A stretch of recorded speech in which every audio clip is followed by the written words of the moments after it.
साहब मैं थोड़ा अपने शब्दों को बदल लेता हूँ, क्या कांग्रेस को समर्थन करना चाहिए? बड़ा अच्छा सवाल है। धर्म संकट में डाल रहे हैं आप धर्माचार्य को। मैंने थोड़ा बदल लिया अपने शब्दों को, अब बताइए क्या कांग्रेस को करना चाहिए समर्थन? नहीं, ये सवाल सुधांशु जी करते ताकि मेरा वध सुनिश्चित हो जाए तब तो ठीक था, लेकिन ये सवाल आप कर रहे हो मुझसे।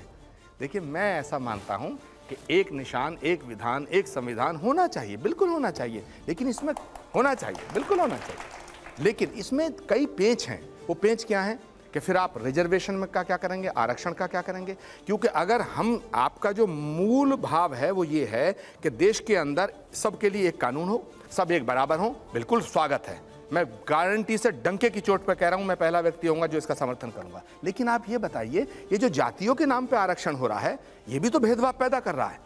दूसरा, पूर्वोत्तर का क्या करेंगे? तो इसलिए मैं कह रहा हूं कि मसौदा लाइए, आप बिल लाइए। सुधांशु जी का प्रॉब्लम क्या है कि ये बारात बाद में चढ़ाते हैं, ढोल पहले बजाना शुरू कर देते हैं, धड़ धड़ धड़ धड़ धड़ धड़ धड़। इनका क्या है कि 2024 का चुनाव इसलिए जीतने की तरफ ये जा रहे हैं, ये सोचते हैं कि हम अगर कॉमन सिविल कोड की बात करेंगे तो सारा विपक्ष कहेगा साहब कॉमन सिविल कोड तो साहब बड़ा गलत है और ये तो साहब मुसलमानों के हकों को खत्म कर देगा, और ये कहेंगे साहब देखो ये सारा विपक्ष मुसलमानों की पार्टी हो गया है, हिंदू सब हमें वोट दो। तो ये हिंदू और मुस्लिम में जो विभाजन है, मैं कहना चाहता हूं, बस 10 सेकंड और दे दीजिएगा, मैं कहना चाहता हूं आप इस देश की भलाई के लिए जो कानून लाएंगे हम उसका समर्थन करेंगे।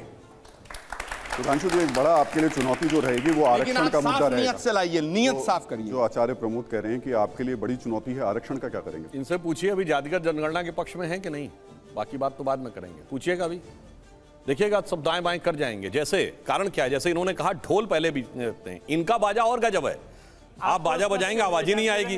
सुनिए, कम से कम अरे मैं वही बता रहा हूँ, अभी हम बताएंगे आपको बिहार में क्यों हाँ बोले और देश में क्यों ना बोले वो बता दीजिए। नहीं, हम बिल्कुल आपको बताते हैं। देखिए, इनका बाजा और भी गजब है, ये बाजा बजेगा आपको आवाज नहीं सुनाई पड़ेगी, तो आप पूछेंगे बाजा कैसा है, तो ये कहेंगे ये शामिल बाजा है। शामिल बाजा क्या होता है? जब और बाजे बज रहे होंगे तब इसकी आवाज सुनाई पड़ेगी, वरना इस बाजे की कोई आवाज नहीं है। इसीलिए कांग्रेस इस मुद्दे पे बहस से भी बाहर भागती है।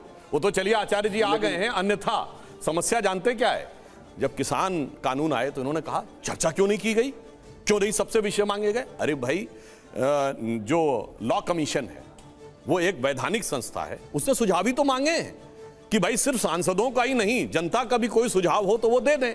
अब उस सुझाव पे चर्चा हो रही है, साहब चर्चा क्यों होनी चाहिए? और जो ये कहे कि मसौदा आने के बाद, अरे उससे पहले सैद्धांतिक तय होना चाहिए। ये उस प्रकार का तर्क है या कुतर्क है कि जब स्वतंत्रता का आंदोलन हो रहा था तब ये थोड़ी कहा जा रहा था संविधान पहले बनाओ, ये बताओ कौन कौन सा क्लास होगा, पूरा मसौदा होना चाहिए, तब हम तय करेंगे स्वतंत्रता आंदोलन में आना है कि नहीं। सिद्धांत रूप में था कि पहले अंग्रेजों को बाहर भगाना है, वैसे ही पहले बताइए कि समानता लाना है कि नहीं। इस देश विचित्र में, ये लोकतंत्र के लिए आपने आवाज, ये दुनिया में लोकतंत्र के लिए एक पहेली है देश, जहां समानता जिसमें हो उसमें सांप्रदायिकता नजर आती है, और जिसमें विशेषाधिकार हो सिर्फ उसी में धर्मनिरपेक्षता नजर आती है। और मैंने पुनः कहा, हम कब डिवीजन कर रहे हैं? बताइए ना, कौन सी माइनॉरिटी को प्रॉब्लम है?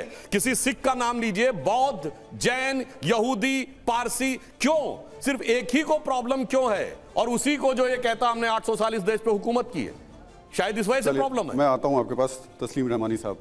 टर्की में, सऊदी अरब में, पाकिस्तान में सब जगह एक कानून है, भारत में क्या दिक्कत है? नहीं तस्लीम साहब, एक मिनट रुका। आपने अभी कहा कि जो ये कहते हैं कि 800 साल हमने इस देश पे हुकूमत की, भाई हमने कहा किसी ने? बताओ। असदुद्दीन ओवैसी ने कहा, अकबरुद्दीन ओवैसी ने कहा। ओवैसी हूँ, असदुद्दीन ओवैसी लग रहा है। मैं वही तो बात कह रहा हूँ ना, आपने ये कहा, उनके साथ मिलकर सरकार चलाई है सर, और आपने तो महबूबा मुफ्ती को मुख्यमंत्री बनाया। महबूबा मुफ्ती को आपने बनाया पहले, भाई भूल गए? अच्छा, जो आपके साथ 10 साल सरकार चलाई, आपने बनाया, ये बात तो गलत कर रहे हैं। हमने तो बना के निपटा भी दिया। सुधांशु जी, बना दिया, तो ऐसे नहीं थे, बना के निपटा दिया। ऐसे ये क्या कह रहे हैं आप? यही सच है। आप खैर चलिए, तस्लीम साहब, तस्लीम रहमानी आप साहब बना के निपटाते रहिए, ये आपका कैरेक्टर्स बहुत। अच्छा, वैसे एक मुझे वाक्य ध्यान आ गया, संशोधन कर दूं। इन्होंने कहा कि 800 साल हुकूमत की, नहीं कहा, अरे आपने तो और ज्यादा कहा। आपके जमाने की किताबों में तो लिखा गया 800 साल शानदार हुकूमत की मुगलों ने, और उन्हीं की वजह से देश आजाद हुआ। आप तो वैसी से भी बढ़ के निकले भैया।